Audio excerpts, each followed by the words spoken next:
What's going on, guys? I'm back for yet another video, straight into it, a trailer review for the new John Wick trailer. John Wick Chapter 3, Parabellum, or Parabolum, however you want to say it. Obviously, it's just me talking about the trailer, so before I get into it, guys, go watch the trailer on YouTube. Just look it up, John Wick 3, one of the first videos you'll see. So I'm going to talk about it based on the fact that you've seen the trailer. So let's get straight into it. Firstly, I just want to preface this review by saying I love the first two films. Some of my favorite action films of the past decade.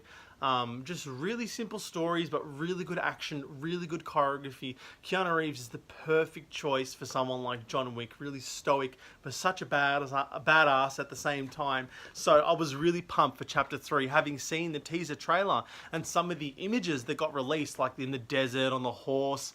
I was just thought, you know, these first two films were crazy enough, and shit is about to get crazier, and I was totally right. Shit does get crazier. So if you've seen Chapter 2, slight spoilers, I'd recommend watching it.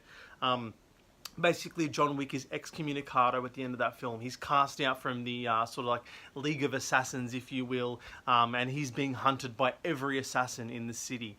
So already the stakes are raised from the second film, which was a similar premise, but not entirely. It was about owing a debt. So really, everyone's after him, so he's basically got to hightail it out of there and get help and basically find a way to really leave this, you know, assassin league, whatever it is, for good. Now, not a lot of people realize this. These films, they're shot well, so the choreography is really good, for starters. But secondly, the actual colors, some of the color palettes and set designs are really good. You notice there's a section that's sort of like green lit, there's like day glow sort of colors, lots of green neon, blue neon, you know, right at the start. There's like a sort of like excerpt before you see the trailer, and it's like, Jonathan, what have you done? And they're panning through the city, and it's just, see, it's all purple. It's like a bird's eye view of the city, and it's all purple, it's all lit. It just looks gorgeous. I can't explain what it is about this film. Something about the lighting and the way they light each action scene, it works. There are a few things I want to talk about. So there are a few characters returning, like Lawrence Fishburne's back as well. He didn't really have too much of an input in the first film or two films. I can't remember. I think it was in the first one, but I know he's in the second one anyway.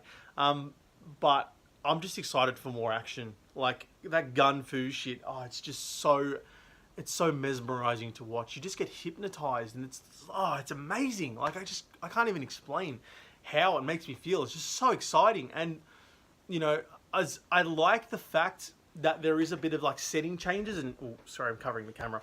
I like the fact that there are a bit of setting changes, like you see at the end of the trailer, that he goes to the desert, or some desert, because I was worried that Chapter 2 was sort of the same premise about having a contract out on his head because he wasn't fulfilling a debt. Here it's sort of the same thing, but because he wants to get out of the assassin's ring game altogether. So I was worried that it'd be a similar sort of story, but I am glad that they're changing up the settings. Like obviously going to the desert, and the fact that he's not actually an assassin anymore, so like he doesn't have any help or leeway because he tries to go for help. He basically runs like the first person, I think I can't remember her name, but he asks for passage, and she's like, nah man, can't help you, you know, get the fuck out of here because I don't want anything to do with you because you're going to get wrecked.